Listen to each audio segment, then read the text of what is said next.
Ngasi numida wairam phongkhiba kangleipakhi mairagi pause adagi maruoiba pau khara khangasaraga miyamda khudo tamjage UNC na athingba pirakpadagi Asang Kasar Indigenous Peoples Forum gi President famdagi resign tawkhre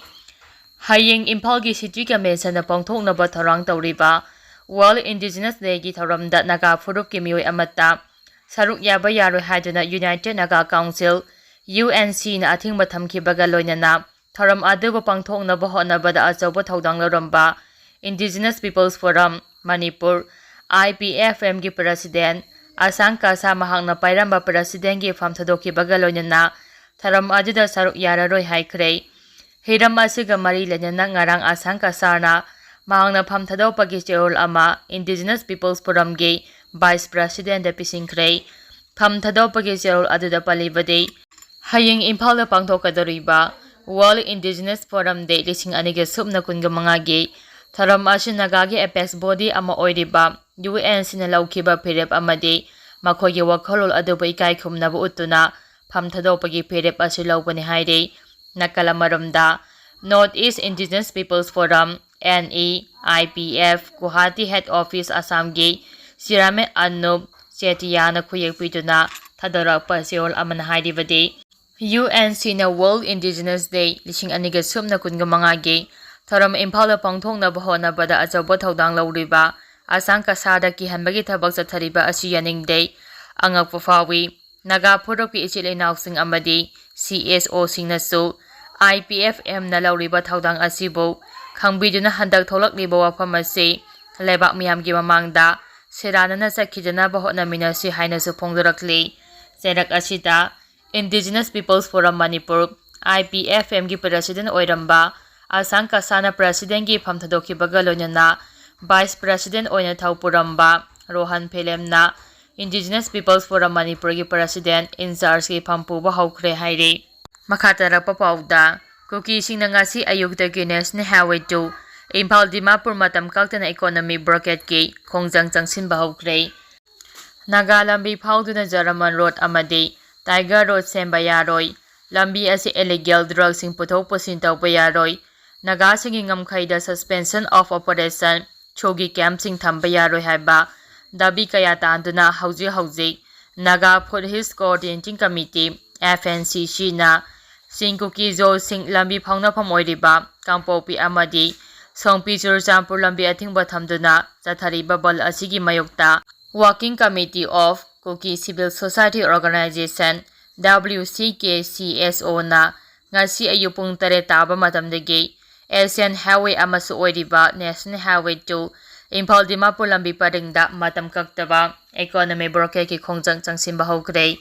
ngasi ayu Kangpopi district masing yamlamba nupising lambi da tholaktuna lambi da lakpa gari sing check tawbaga loinana posai puduna lakpa gari sing athingba thamki Emergency Service amadi Medical Transport sing day athingba aduda konsingki day panbayaba day Working Committee of the Kuki Civil Society Organization na tha asigi tarukta Kuki jo sing na chathok chachin tawbada Naga sing na athingba thamliba ase pung 13 ki manungda komthokturabadi National Highway 2 da total Blockade ki khongjang changsilaga ni hana khangankhiba su laikhrabani press na phangba paw gi matung inade National Highway 37 Imphal Jiribam lambi paring asidasu economy Blockade ki khongjang asi Working Committee of the Kuki Civil Society Organization gi lising makhada chathaba hauragani haide makhatarapa pauda Vespa amana Tata da thomjinbada miyoi ani sire ama soklei lambi gi lebak thiba thawdo amada ngarang numida puma palom taba matamda miyoi ani laikhidre haide Wangu Police Station gi phangba paw gi matung inna thagdo adu Wangu PS ki manung chanba Wangu lamkhai da khamda leiramba Tata truck amagi maningda Wangu romdagi miyoi ahum tongduna lakpa Vespa amana thomjinbadagi khudong thiba thawdo adu thokhibani haide laibak thiba thawdo adu da laikhidraba miyoi ani adudi Kachin khunau awang kaithel lekaidagi mayang lambam Bisal Chaikun apokpa Ibohal amadi Kachin khunau thongamdagi maisnam ngongo Chaitaraga 8 apopi Inau Devi kawi asopa miyoi aduna khongjap nibas kawi hauzik Jenims Hospital da laikanari haide laikhidraba Bisal amadi ngongo Kachin khunau college ki Student Union ki General Secretary amadi Games and Sport ki Thaupuri bani hairi. Thawdok thawfam aduda Wangu Police ki team su laktuna thawdok adugi matangda thijilaba matungda case ama lakhotkhre. Laikhidraba miyoi animak Jenims ki mokta postmortem ge damak thamkhre hairi. Makha tarakpa pauda Naga ki lamda border fencing khabagi matangda UNC na mifam kawkhre.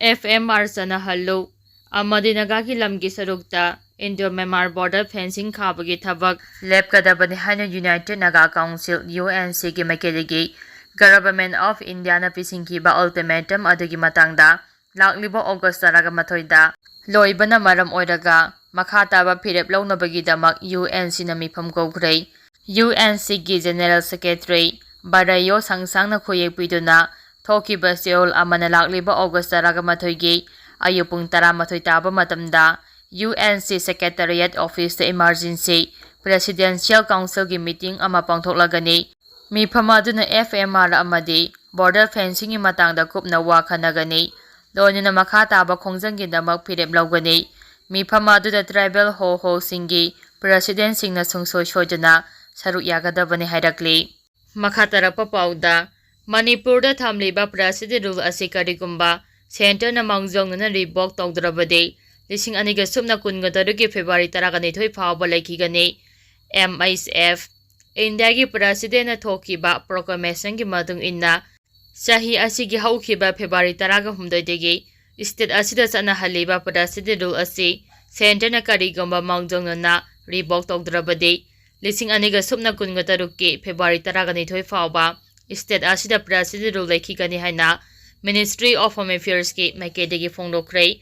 Joint Secretary Government of India J. Prathasarathia na khoyak piba Manipur ki Governor Secretariat amasung Chief Secretary da ngarang address tawkiba Ministry ki chiol amagi matung inna August ki tang taraga humdoidegi hauraga state asida makhata na president rule sangthanaba Lok Sabha da July 13 amasung Rajya Sabha da August mangada statutory resolution approved tawki. Masiga loina thataru amaga state asida president rule sangdoklagani madugidamak tongamba notification thopagi mathau tadre maram adina president rule chana halingai kariguma marakta center revoke tawdrabadi mathang sahi lising aniga sumna kunga taruki February taragani thoi phawba chana halagani hairi. Makha tarakpa pauda irang hauropagi maram thidoktuna ingtapa phibam hanjelhangadabani HRI Authority ni irang hauropagi maram chapchana thidoktuna Manipur da ingtapa phibam hanjelhanaba hotnagadabani haina Human Rights Initiative HRI na phongdorakli. August 10 the International Day of World Indigenous Peoples ki thoram pangthoknaba sem sare hana paladuna HRI ge program assistant Priyojit Karam na khoyek piduna thadorapa seol amanhai Indigenous Peoples and AI Defending Rights and Shaping Future haiba timda pangthokadaba thoram ase yamna maru oina lawfam thoi. Manipur da haujik thokliba kanglup ki hana sunaba asina maram oiraga miyoi kayagi thawai manghankibaga lonena miyoi lising kaya mayum maikai lahendre amasung lanthum kaya mangta allei hiram asigi matangda wari sanaduna irang hauropagi maram chaba maram khangdokpaga lonena athuba matamda ingtaba phibam hanjilhanaba authority na mathau taba thorangsing lokhafam thoi. International Day of World Indigenous Peoples thoram pangthokpaga loinana HIR na Manipur amadi malemgi yellow furup singi damakta leflei mari leinaba authority na su haujik thokliba kanglum ki hana sunaba asu khudak tolo shilhanduna Human Rights khongawngnabagi thok makhata na sana haloidabani yellow furup singi rights mapum phana phangangadabani amasung Manipur da thokliba irang asigi haurafam chapchana khangdoklaga athuba matamda tangdu leitaba phibam hanjilhanaba honagadabani haina su Seoul asina phongdorakli.